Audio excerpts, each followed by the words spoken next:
Women in red states, and in some cases, even blue states like California, are being charged with and even convicted of manslaughter if they suffer from a miscarriage.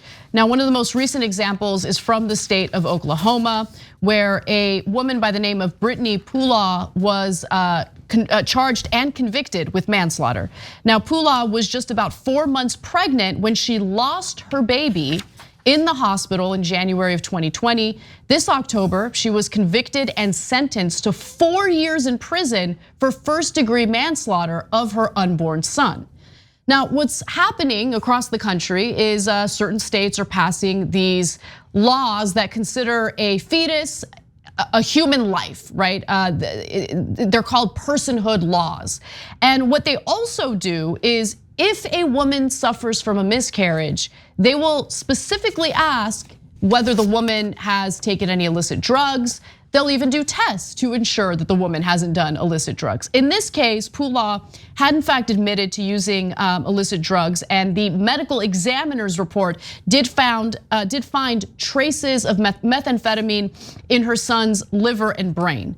Now, it's important though to note that the medical examiner did not determine the cause of death or what actually caused the miscarriage. The examiner did not determine the cause of death for the fetus, noting genetic anomaly, placenta abruption, or maternal methamphetamine use could have been contributing factors.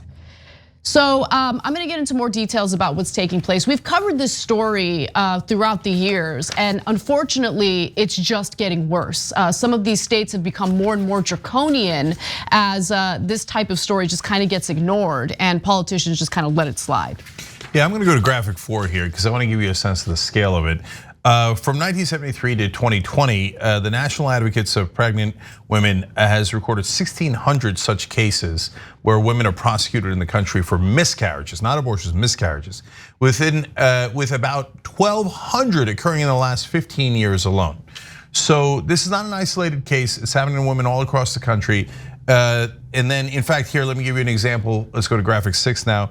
In one California county, 2 women were jailed for allegedly killing their babies after experiencing stillbirths and testing positive for illicit drugs.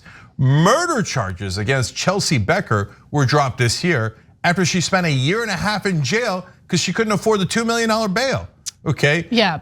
They dropped the charges. But already she spent 1.5 years in jail.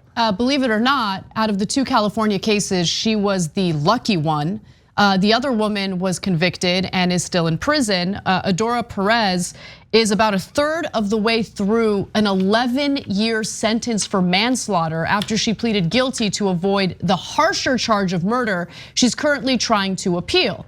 Now again, this has to do with women who might be addicted to an illicit drug. And as we know, this country is still grappling with an opioid epidemic. The issue has been completely ignored as of late, but it still exists. People are still suffering from this pharmaceutical company fueled epidemic. And to punish a woman who's pregnant and suffers a miscarriage for it, I think is the wrong way to go. If anything, if a woman is pregnant and happens to be addicted to a drug, you want to create an environment where that woman feels comfortable coming forward, looking for help, so she can have a healthy pregnancy. But when you have these types of punitive measures in place, that creates a situation where women are gonna be terrified to come forward. They're gonna be terrified to look for help when they need it the most. Okay, and so 2 other important parts of this story. One is, it's not just for drugs. In different cases, women have been prosecuted for falling down and having a miscarriage. I'm not joking, I'm not exaggerating. In another case, giving birth at home. But wait a minute, a lot of people give birth at home. Well, no, you should have done it. By the way, the right wing should be furious about that, right? Why is the government making you go to a hospital, right? No, you giving birth at home? Well, we didn't like the way you were giving birth, okay? And it led to a stillbirth, that's it, you're going to prison. You're going to prison for murder. This is insane. Okay, and by the way, unfortunately, in a lot of so-called pro-life countries, this happens. In El Salvador, a woman was sentenced to prison for 30 years for having a miscarriage, and she died in jail. And so now it's almost as if these types of laws are not really about preserving life or anything like that. It seems like it's more about punishing women. Absolutely, but not just women, but you're gonna be shocked to find out that women of color are overrepresented, okay? And I guarantee you, it's not in the articles that we read, but I guarantee you if you dove into the numbers, the poor would be deeply overrepresented, yes, exactly, of any color, okay? Yep. And so how can I prove that? Well, 6% of American pregnant women admit to using illicit drugs. 8.5% drink alcohol. So that's millions upon millions of people, even if you just took the drugs number, right?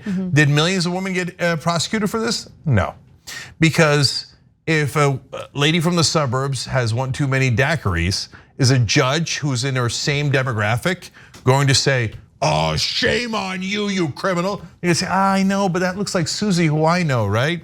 Etc. Whereas a woman does drugs and she's poor, you see these poor people, they have no responsibility at all. And by the way, it doesn't even have to be a situation in which the judge or the person making these decisions has like a racial bias, right? It could just be that we have a justice system set up that provides better defense for individuals who have the money to buy better defense, right? To get a better attorney. That's absolutely right, Anna. Like the woman who spent the year and a half in jail when they dropped the charges, that's because she didn't have the $2 million for bail, whereas a wealthy person could have walked the next day, right? But on top of that, judges are biased, honestly, towards upper middle class and upper class defendants because that's who they are. So when they see someone like that, they see, oh, that looks like my neighbor's kid, or that looks like my aunt, or whatever. When they see poor people of any color, they think the criminal class, right? And I think it's mainly subconscious. I'm not saying all judges are bad people, but that's what you saw, for example, in the Stanford rape case. Oh, the guy lost a swimming scholarship. Isn't that punishment enough?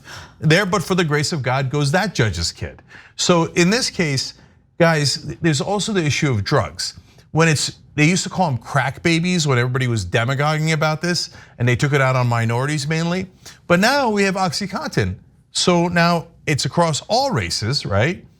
But are wealthy and middle class white women being punished at the same rate if they're addicted to drugs while they're pregnant?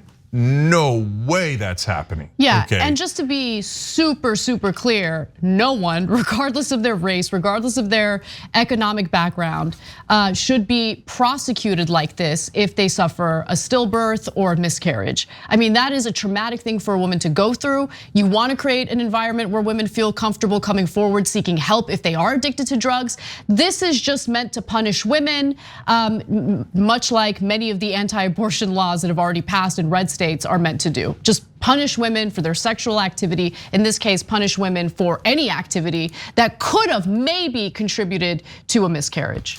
Guys, they're taking over control of your bodies. It's not at all an exaggeration. One of our members, of course, came in, Ice Cream and Cake said, we get a little closer to living the real version of Handmaid's Tale every day. And it's in this case, it really is true. Because that means the minute you get pregnant, you've lost complete control over your body, okay? Because not just because of abortion, but because of miscarriage. So, oh wait, you know what? You were 3 months pregnant, you drove too fast, got into a car accident. You shouldn't have driven 65, you should have driven 55. That hurt the fetus. Now, your life is not important, okay? We'll put you in prison, and one of the women that you see there, 11 years. We'll take away your life, your liberty, we'll take away anything we want because you're our chattel, okay?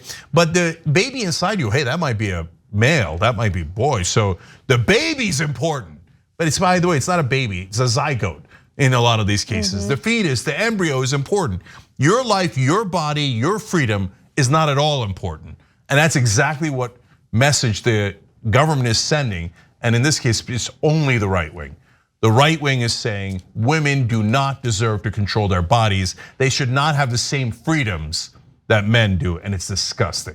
Thanks for watching The Young Turks, really appreciate it. Another way to show support is through YouTube memberships. You'll get to interact with us more. There's live chat emojis, badges. You've got emojis of me, Anna, John, JR, so those are super fun. But you also get playback of our exclusive member-only shows and specials right after they air. So all of that, all you gotta do is click that join button right underneath the video. Thank you.